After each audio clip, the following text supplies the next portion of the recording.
Hi hello എല്ലാവർക്കും നമസ്കാരം. നമ്മളുടെ പുതിയൊരു വീഡിയോയിലേക്ക് എല്ലാവരെയും സ്വാഗതം ചെയ്യുന്നു. എല്ലാവരും സന്തോഷമായിട്ടിരിക്കുന്നു എന്ന് വിചാരിക്കുന്നു. ഞങ്ങളിവിടെ സന്തോഷമായിട്ടിരിക്കുന്നു കേട്ടോ. അപ്പോൾ കുറച്ച് നാളുകളായിട്ട് ഞാൻ എൻ്റെ ഒരു റുട്ടീനിൽ വരുത്തിയ മാറ്റങ്ങളാണ് കേട്ടോ ഇന്നത്തെ വീഡിയോയിൽ ഞാൻ ഷെയർ ചെയ്യുന്നത്. അപ്പോൾ കുറച്ച് ദിവസങ്ങളായിട്ട് ഒരു 4 മണിയൊക്കെ ആകുമ്പം മുതൽ അലാറം അടിക്കാൻ തുടങ്ങും. 4:15 ഞാൻ എന്തായാലും എഴുന്നേറ്റിരിക്കും കേട്ടോ.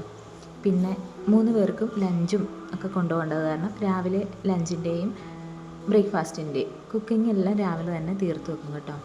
അപ്പോൾ 4:15 കിച്ചണിലെ ഓരോ സാധനങ്ങളും സ്പൈസസ് ആയിക്കോട്ടെ പൗഡേഴ്സ് ആയിക്കോട്ടെ എല്ലാം നമ്മളിങ്ങനെ ഒന്ന് ഓർഗനൈസ് ചെയ്ത് വെക്കുകയാണെങ്കിൽ നമുക്ക് ഒരുപാട് ടൈം സേവ് ചെയ്യാൻ പറ്റും കേട്ടോ. അപ്പോൾ ഞാൻ ചായപ്പൊടി, കാപ്പിപ്പൊടി, പഞ്ചസാര ഇതെല്ലാം ഒരു ഭാഗത്ത് എടുക്കാൻ എളുപ്പത്തിന് എപ്പോഴും എടുക്കുന്നത് കൊണ്ട് ഇതെടുക്കാൻ എളുപ്പത്തിന് ആ ബർണറിൻ്റെ സൈഡിൽ തന്നെയാണ് വെച്ചിരിക്കുന്നത്. പിന്നെ മുളക് പൊടി, മഞ്ഞൾപ്പൊടി, മല്ലിപ്പൊടി, പിന്നെ എരിവുള്ള മുളക് പൊടി, ഗരം മസാല, മീറ്റ് മസാല, അങ്ങേയറ്റത്ത് സാമ്പാർ പൊടി, പിന്നെ ഗരം മസാല ഞാൻ വേറെയാണ് വെച്ചിരിക്കുന്നത്. അതെല്ലാം ഇങ്ങനെ ഒരു ഭാഗത്ത് അറേഞ്ച് ചെയ്ത് വെച്ചിട്ടുണ്ട്. പിന്നെ ഷെൽഫിലാണെങ്കിൽ ഈ ഒരു ഷെൽഫിനകത്ത് ഞങ്ങൾക്ക് 3 പേർക്ക് ലഞ്ച് കൊണ്ടുപോകാനുള്ളതും പിന്നെ ടിഫിൻ്റെയൊക്കെ ബോക്സസ് എല്ലാം ഒരു സ്ഥലത്തും. ഇത് ഞാൻ രാവിലെ ബ്രേക്ക്ഫാസ്റ്റിന് ഉപയോഗിക്കുന്ന പാത്രങ്ങളാണ് കേട്ടോ. പുട്ടുകുടം, അങ്ങനെ പുട്ടുകുടവും എൻ്റെ സേവനാഴി, ചപ്പാത്തിപ്പലക, ചപ്പാത്തിക്കോല്, അങ്ങനെയെല്ലാം ഒന്ന് ഓർഗനൈസ് ചെയ്ത് വെക്കുമ്പോൾ തന്നെ നമുക്ക് ഒരുപാട് അത് തപ്പി കണ്ടുപിടിക്കാനുള്ള ഒരു സമയം നമുക്കവിടെ സേവ് ചെയ്യാൻ പറ്റും കേട്ടോ. പിന്നെ നമ്മൾ കുറച്ച് ദിവസം മുമ്പ് ഒരു ഇഡ്ഡലി പാത്രം വാങ്ങിച്ചിട്ടുണ്ടായിരുന്നല്ലോ. അപ്പോൾ അതിൽ ഇഡ്ഡലി ഉണ്ടാക്കിയിട്ട് അതിൽ നിന്ന് വിട്ടു പോരുന്നില്ലായിരുന്നു കേട്ടോ. പിന്നെ കഴിഞ്ഞ ദിവസവും ഞാൻ ഉണ്ടാക്കിയ ഇഡ്ഡലിയൊന്നും അത്ര സെറ്റായിട്ടില്ലായിരുന്നു കേട്ടോ. നമ്മുടെ ഇഡ്ഡലി പാത്രം പുതിയതും കൂടെയാണ്, എങ്കിലും അത് നല്ല ആ പാത്രത്തിൽ നിന്ന് അങ്ങ് വിട്ടു പോരുന്നില്ലായിരുന്നു കേട്ടോ. അപ്പോൾ മാവ് അരച്ചതിൻ്റെ എന്തോ മിസ്റ്റേക്കായിരുന്നു, വെള്ളം കൂടി പോയായിരുന്നു. അപ്പോൾ ഇപ്രാവശ്യം എൻ്റെ ഇഡ്ഡലി എന്തായാലും അത്യാവശ്യം നല്ല രീതിക്ക് കിട്ടിയിട്ടുണ്ടായിരുന്നു കേട്ടോ. ഇഡ്ഡലി തട്ടേന്നൊക്കെ വിട്ടു പോരുന്നുണ്ടായിരുന്നു. ഇപ്രാവശ്യം ഞാൻ വെള്ളം നല്ലതുപോലെ ചൂടായിട്ട് തിളച്ചതിന് ശേഷമാണ് കേട്ടോ ഇഡ്ഡലിയുടെ തട്ടിറക്കി വെച്ചത്. അതുകൊണ്ട് നല്ല രീതിക്ക് കിട്ടിയിട്ടുണ്ടായിരുന്നു കേട്ടോ. പിന്നെ ഞാനിപ്പം പാലെടുക്കുമ്പോഴാണേലും പച്ചക്കറി അരിയുമ്പോഴൊക്കെ ആണെങ്കിലും ഇതുപോലെ ഒരു ടർക്കി അങ്ങ് ഇട്ടിട്ട് അതിൻ്റെ പൊക്കത്ത് വെച്ചാണ് പച്ചക്കറി അരിയുന്നത്.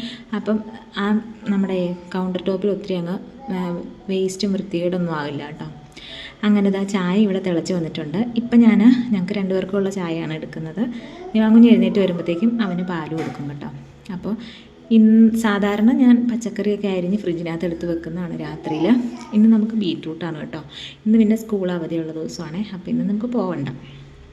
അപ്പോൾ ബീറ്റ്റൂട്ടും ഒരു ചെറിയ കഷ്ണം ക്യാബേജ് അരിഞ്ഞത് ഫ്രിഡ്ജിലിരിപ്പുണ്ടായിരുന്നു. അത് രണ്ടും കൂടെ ഒരുമിച്ചൊന്ന് തോരനാക്കാമെന്ന് ഓർത്തുകൊണ്ടാണ് കേട്ടോ. അപ്പോൾ എനിക്കുള്ള ചായ ഞാനിങ്ങെടുത്ത് കുടിക്കുന്നുണ്ട് കേട്ടോ. രാവിലെ ഇത്രയും നേരത്തെ എഴുന്നേൽക്കുന്നതുകൊണ്ട് തന്നെ നമുക്ക് സാവധാനം ജോലികളൊക്കെ ചെയ്ത് നമ്മുടെ കാര്യങ്ങളും ചെയ്യാനുള്ള സമയം എനിക്ക് കിട്ടുന്നുണ്ട് കേട്ടോ. 9 മണിക്കാണ് ബസ് വരുന്നത്. അപ്പം ഇഷ്ടം പോലെ സമയം എനിക്ക് രാവിലെ കിട്ടുന്നുണ്ട് കേട്ടോ. രാവിലെ ഒന്ന് ഒതുക്കി പെറുക്കി എല്ലാം അടിച്ചു വാരിയിട്ട് പോകും. വൈകുന്നേരം വന്നിട്ട് ആണ് മിക്ക ദിവസവും തുടയ്ക്കാറുള്ളത് കേട്ടോ. അപ്പോൾ ഇഡ്ഡലി അവിടെ വെന്ത് വരുന്നുണ്ട്. പിന്നെ സാമ്പാർ ഞാൻ പറഞ്ഞല്ലോ തലേ ദിവസം വെച്ചിട്ടുണ്ടായിരുന്നു. ഇനി നമുക്ക് ബീറ്റ്റൂട്ട് തോരൻ വെക്കാനായിട്ട് കുഞ്ഞായിട്ടൊന്ന് കൊത്തി ഇതുപോലെ അരിഞ്ഞെടുക്കാവേ. തേങ്ങയൊക്കെ പേരിന് കുറച്ച് ചേർക്കുന്നേ ഉള്ളൂ കേട്ടോ. അപ്പോൾ ഒരു കുഞ്ഞ് സവോളയുടെ പകുതി കഷ്ണം കൂടി എടുത്തിട്ടുണ്ട്. ആ സവോളയും പിന്നെ ഒരു 2 ചെറിയ പച്ചമുളകും തേങ്ങയും കൂടിയിട്ട് നമുക്കിതൊന്ന് തോരനായിട്ട് എടുക്കാം. ഇനി ഞാൻ ഇതിൻ്റെ കൂടെ കുറച്ച് ക്യാബേജും കൂടെ ഇടുന്നുണ്ട് കേട്ടോ. കഴിഞ്ഞ ദിവസം ക്യാബേജ് തോരൻ വെച്ചതിൻ്റെ മിച്ചം കുറച്ച് ഫ്രിഡ്ജിലിരുന്നതാണ് അത്. അപ്പോൾ അതും കൂടി ഒന്ന് ചെറുതായിട്ട് അരിഞ്ഞെടുക്കുന്നുണ്ട്. കൂടെ ചായയും കൂടെ കുടിക്കുന്നുണ്ട് കേട്ടോ. അങ്ങനെ ക്യാബേജ് അരിഞ്ഞ് കഴിഞ്ഞ് തീർന്നപ്പോഴത്തേക്കും നമ്മുടെ ഇഡ്ഡലിയൊക്കെ വെന്ത് നല്ല സെറ്റായിട്ട് വന്നിട്ടുണ്ട് കേട്ടോ. ഇഡ്ഡലി ഞാൻ കാസറോളിലേക്ക് ഒന്ന് മാറ്റി വെച്ചു. ഇനി നമുക്ക് നമ്മുടെ ബീറ്റ്റൂട്ട് തോരൻ ഉണ്ടാക്കാം. ബീറ്റ്റൂട്ടല്ല, ക്യാബേജും ബീറ്റ്റൂട്ടും കൂടെ ഒരു മിക്സഡ് തോരൻ ഉണ്ടാക്കാം കേട്ടോ. അപ്പം ഞാൻ വെളിച്ചെണ്ണ ഒഴിച്ചു കൊടുത്തിട്ട് കുറച്ച് കടുക് ഇട്ട് കുറച്ച് കറിവേപ്പിലയും കൂടി ഇട്ട് പൊട്ടി കഴിയുമ്പോഴത്തേക്കും നമ്മുടെ ക്യാബേജ് ഇട്ട് കൊടുക്കുന്നുണ്ട്. പിന്നെ നമ്മൾ അരിഞ്ഞ് വെച്ചിരിക്കുന്ന ബീറ്റ്റൂട്ടും കുറച്ച് 2 പച്ചമുളകും കൂടെ കുഞ്ഞായിട്ട് അരിഞ്ഞത് ഒന്ന് ചേർത്ത് കൊടുക്കുന്നുണ്ട് കേട്ടോ. ഒരു ചോപ്പർ മേടിക്കണമെന്നുണ്ട്. അതാണെങ്കിൽ നല്ല സ്പീഡിൽ നമുക്ക് പെട്ടെന്ന് അരിഞ്ഞെടുക്കാൻ പറ്റില്ല. അപ്പം അടുത്ത ദിവസം ഒരു ചോപ്പർ മീഷോയിൽ നിന്ന് ഓർഡർ ചെയ്യാമെന്ന് ഓർത്തുകൊണ്ടാണ് കേട്ടോ ഇരിക്കുന്നത്. അപ്പോൾ ഞാൻ കറിവേപ്പില കുറച്ചേ ഉണ്ടായിരുന്നുള്ളൂ കേട്ടോ. അതിൻ്റെ കൂടെ കുറച്ച് മല്ലിയിലയും കൂടി ഇട്ട് കൊടുക്കുന്നുണ്ട്. അപ്പോൾ മല്ലിയില ഞാനിങ്ങനെ ഒരു കുഞ്ഞ് ബോക്സിനകത്താക്കി കഴുകിയിട്ട് കുഞ്ഞായിട്ട് അരിഞ്ഞൊരു ബോക്സിനകത്താക്കി ഇട്ടേക്കുവാണേ. നേരം വെളുത്ത് വരുന്നേ ഉള്ളൂ കേട്ടോ. നല്ല മഴയായിരുന്നു രാവിലെ മുതൽ. അപ്പോൾ ബീട്രൂട്ടിനുള്ള തേങ്ങയാണ് ഇത് ചിരണ്ടി എടുക്കുന്നത്. കുറച്ച് തേങ്ങയാണ് കേട്ടോ ഇടുന്നുള്ളൂ, തേങ്ങയ്ക്കൊക്കെ നല്ല വിലയാണ്. അപ്പോൾ കുറച്ച് തേങ്ങയിട്ട് ഒരു കുഞ്ഞു ബീട്രൂട്ട് തോരൻ. പിന്നെ സാമ്പാറുണ്ട്. പിന്നെ ഒരു മുളക് പൊട്ടിച്ചത്, അതായത് മുളക് ചമ്മന്തിയും കൂടെ ഒന്ന് അരച്ചെടുക്കാമെന്ന് ഓർത്തുകൊണ്ടാണ് കേട്ടോ. അപ്പോൾ ഞാൻ തേങ്ങ ഇട്ട് കൊടുക്കുന്നുണ്ട്.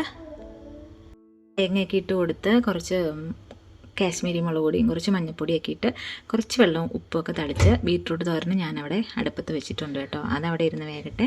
അപ്പോഴേക്കും അച്ഛൻ എണീറ്റ് വന്നു കേട്ടോ. അപ്പോൾ അച്ഛയ്ക്കുള്ള ചായ ഞാൻ മധുരം ഇടാതെ എടുക്കുന്നുണ്ട്. അതങ്ങ് കൊണ്ട് കൊടുത്തതിന് ശേഷം വന്നിട്ട് പിന്നെ നമ്മുടെ കറിയൊക്കെ ഒന്ന് ഇളക്കിയിടുന്നുണ്ട്. വെന്ത് വരുന്നുണ്ട് കേട്ടോ. അങ്ങനെ ചോറുമായി, കറിയായി, ഇഡ്ഡലിയായി, സാമ്പാറും ഒക്കെ റെഡി ആയിട്ട് ഉണ്ട് കേട്ടോ. പിന്നെ ഞാൻ പാത്രം കഴുകാൻ നോക്കിയപ്പോഴാണ് വെള്ളമില്ല കേട്ടോ ടാപ്പിൽ. അങ്ങനെ ഞങ്ങൾ രണ്ടുപേരും കൂടെ പൊക്കത്ത് പോയി. ഞാനിവിടെ പോയി ചുമ്മാ നിന്നു കേട്ടോ കുറച്ച് നേരം. ടെറസിൻ്റെ മുകളിൽ ഞങ്ങൾ ഇവിടെ വന്നിട്ട് ആദ്യമായിട്ടാണ് ടെറസിൻ്റെ പൊക്കത്ത് വരുന്നത്. ടെറസിൻ്റെ പൊക്കത്ത് വന്നപ്പോൾ നല്ല ഭംഗിയുണ്ടായിരുന്നു കേട്ടോ കാണാനായിട്ട്. ഇന്നലെ രാത്രി നല്ല മഴയായിരുന്നു കേട്ടോ. രാവിലെ ആയപ്പോഴത്തേക്കും നല്ല മഞ്ഞും, നല്ല ഭംഗിയായിരുന്നു ആ ഒരു മലയുടെ അവിടെ നിന്ന് ഇങ്ങനെ കോട ഇറങ്ങി വരുന്നത് കാണാനായിട്ട്. അപ്പോൾ ചോറുമ്പത് വെട്ടാനായിട്ട് ഇന്ന് നമുക്ക് കുറച്ച് മുളക് ചമ്മന്തി ഉണ്ടാക്കാം കേട്ടോ. കുറച്ച് വറ്റൽമുളക് എടുത്തിട്ട് കുറച്ച് വെളിച്ചെണ്ണ ഒഴിച്ചിട്ട് അതിലേക്ക് എന്നിട്ട് ആദ്യം നമുക്ക് വറുത്തെടുക്കാം. പിന്നെ ഞാൻ കൊച്ചുള്ളി എടുത്തിട്ടുണ്ട് ഇവിടെ. അപ്പം ചുവന്നുള്ളി എടുത്തിട്ട് കുഞ്ഞായിട്ട് അരിഞ്ഞെടുക്കണം.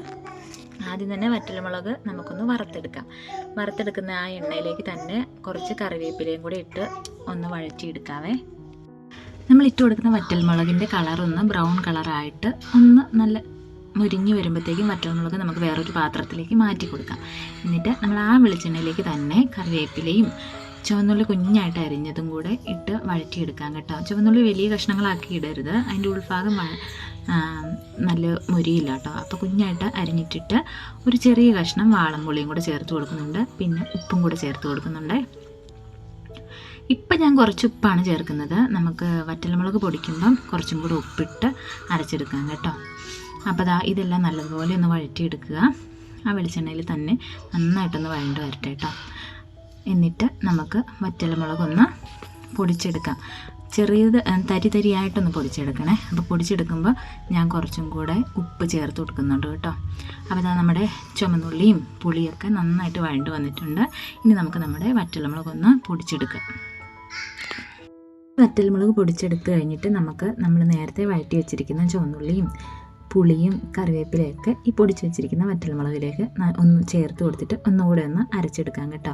ഈ സമയത്ത് ആവശ്യത്തിന് ഉപ്പും കൂടെ ഇനി വേണമെങ്കിൽ ചേർത്ത് കൊടുക്കാം.